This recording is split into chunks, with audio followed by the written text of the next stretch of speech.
Hey guys, Bipolar Barbie here. Now today I wanted to talk about a really interesting epiphany I had today. Now this is a video for any parents out there who feel like their teenage children are a completely different species altogether. This is for every single parent that I have heard say the same thing, and that is, my teenage children just don't want to know me anymore. They don't want to have anything to do with me. I have heard this so many times. I literally hear it from like every teenage parent I have ever come across. And I heard someone say that to me today. It's really hard because my kids, they just don't want to know me anymore. I'm the uncool dad. And I just sort of thought, that's weird.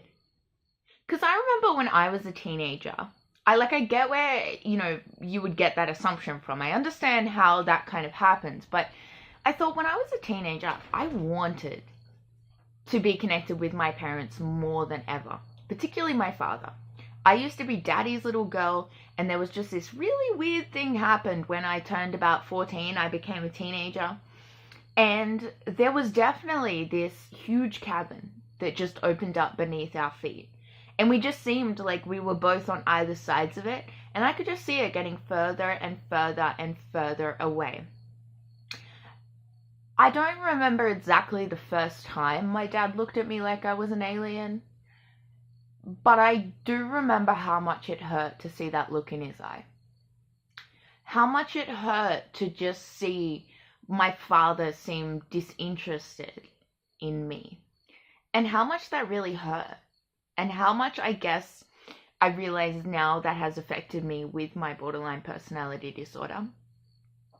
I didn't realize I would get so emotional about this. But I was kind of thinking about that. And I thought, you know what? I don't think teenagers want to push their parents away.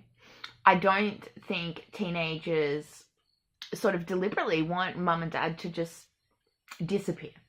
And I think parents having that attitude is really, really sad. I think it comes down to this really strange transitional period. You might feel like my kids don't want me anymore. You're right. Your children don't want you anymore because they are not children. They are young adults. And we all know this is a difficult transition period for them anyway, going through puberty. But I think as a parent, you want to hold on to those little children. You want to keep them children as long as they can. And they've sort of outgrown that box. And they're trying to spread their wings, and you are suffocating them. And they are withdrawing from you because you want them to be someone that they're not anymore. They have different interests. They don't want, dad that took them to McDonald's, dad that took them to the park. They don't want to play catch in the yard anymore. They have different interests. And I think as parents, you really need to go through that transitional period with them. Because I think what happens in our society is parents are with, their offspring through childhood. And then there's kind of this vast gap. And let's hope you reconnect in adulthood. But unfortunately, a lot of the time, you won't. That you've already let things drift so far away. Why do people drift apart? Because I guess they can't relate to each other anymore. So I think if you want to stay connected to your children, it's not, I guess, like a thing that happens where your children are just gonna, disconnect from you. I don't even think they want to disconnect from you. I think it's just a matter of changing your tactic. Of changing the way that you not only parent, but the way that you communicate with your children and the way that you relate to them.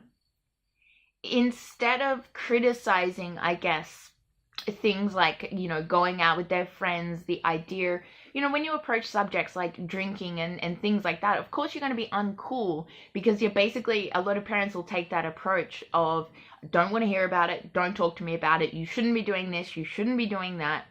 Well, you know what? Your kids are going to do it anyway at some point. And I think when you give off this vibe of, if I hear you talking about that, if I catch you doing that, you're going to be in trouble. Well, you know what? If my kid was in trouble, I'd want to know about it. I'd want to be the first one that they came to. Growing up, I had a, you know, a different group of friends, lots of different types of friends. And some of them, like, if they were in trouble, if something had happened, their parents were the first one they called. And then you've got the other extreme of kids who have gone, oh my God, there's no way I will ever call my parents. They'll, you know, it's not happening. It's no way it's happening. And I sort of think, well, what if you were in real trouble? Would you be so scared of getting in trouble and the repercussions from your parents that you wouldn't reach out to them if you really needed them? And I sort of say that to parents when I speak to them about these things. Like, sure, there might be some things that you are really disappointed about in your children, in their behavior, or in maybe the things that they have done. But if they have come to you and if they have confided in you, well, that shouldn't be met with immediate criticism. Sure, you have every right to give them a lecture and give them a piece of your mind. But can we wait a little bit? Can we pause for that to maybe be, like, not in the heat of the moment? Can we wait? Can we gather our thoughts? Can we show our children that we are listening to them, that we care, that we want to understand the motivations maybe as to why they did something? Because we all know that the reason people do things is not always the reason that it might seem. Kids don't go out of their way to do things like to make their parents' life hell. No. They do it either just because they're kids, because they're experimenting. Like, you are creating human beings. And it's like you are basically designing the software for these future adults. Like, whatever software you design, whatever codes you put in there, that is how they are going to live the rest of their life. So we really do need to be mindful when we are talking to our children, when we are raising our children in general. And I'm going to do a bunch of other videos on that, but this particular one was just, okay, if you're a parent of teenagers, or soon to be teenagers, then I think take a look at the way that you interact with them.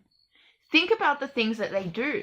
Think about the things that they're interested in. Don't try and connect with them in the same way that you always had.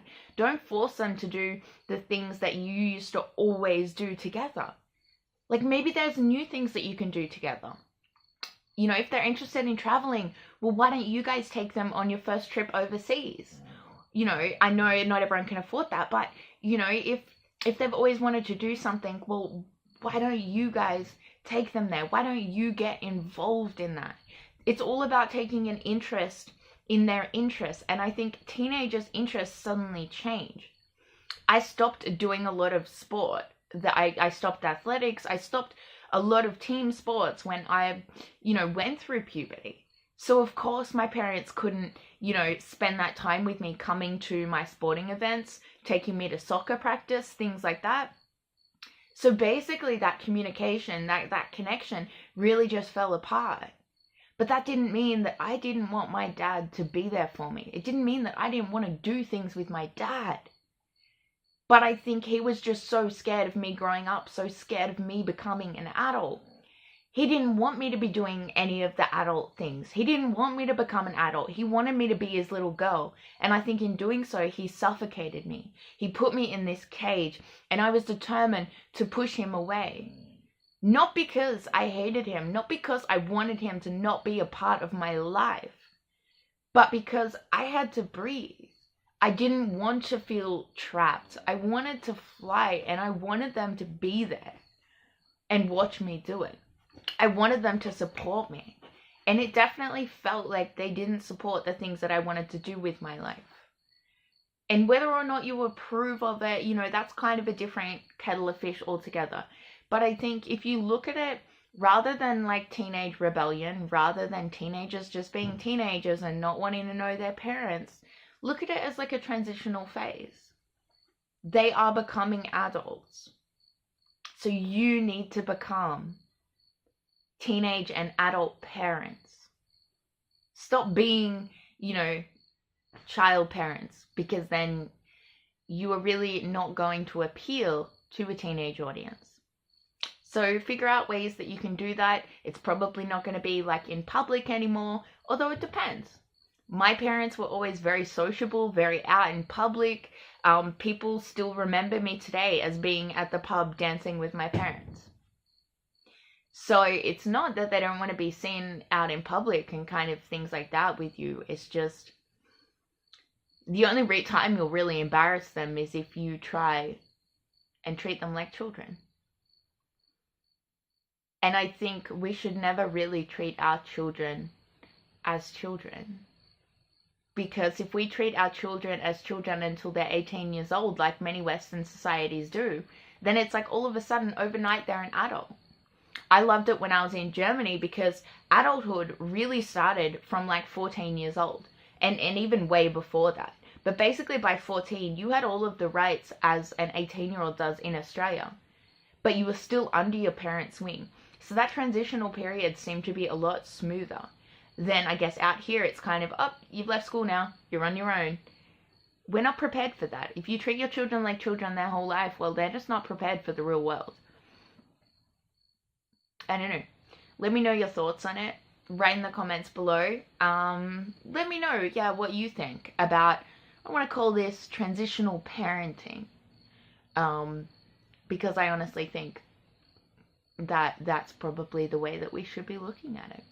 If you have managed to successfully get through to your teenagers, let me know again down below what has worked for you, the approach that you took, because I'm really, really curious to kind of see what people think about this idea. Looking back on my life, I think it would have made kind of a really big difference. If my parents could kind of see and embrace the adult I was becoming, rather than sort of rejecting the child that I wasn't anymore, punishing me for that child that I wasn't anymore, and potentially fearing the person that I might become. But I think at that point you just have to have faith that you have raised your children right, and if you have done a good job, then you know that you have raised them with morals and values, and no matter what happens, you know, those are the things that they are going to remember for the rest of their life.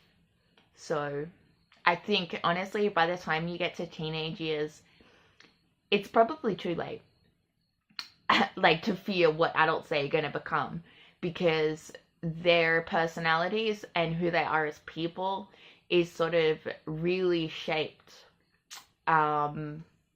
even by sort of 10 years old, it's too late. So their life experiences will constantly change them, but that early stages is the most vital development, and everything from there is kind of like fine-tuning. So please, listen to them, pay attention to them, and teenagers are going to withdraw, and if, you know, that's fine. Accept that. Don't hold it against them. But if you are busy on your computer, if you see a teenager, which is, I know, like a rare occurrence, it's like spotting a white rhino in the jungle, but if you manage to spot your teenager, and if they're looking directly at you, if your teenager approaches you, don't be scared. Give them your full attention. Show them that it's okay to withdraw and do their own thing, but you will be there if they need you. Even if they're just asking you where the washing powder is, if they do their own washing, which would be surprising. But, you know, be there for them and listen to what they need. As people, research if you don't know what teenagers need, because it is very different from your children. Children need safety, children need, you know, routine, things like that. Teenagers are really moving into the independent stage of their needs. So they need freedom. They need choice, which I think is what a lot of parents prevent their children from happening. And that's where this idea of rebellion comes from. And you know what? Giving someone a choice is very easy.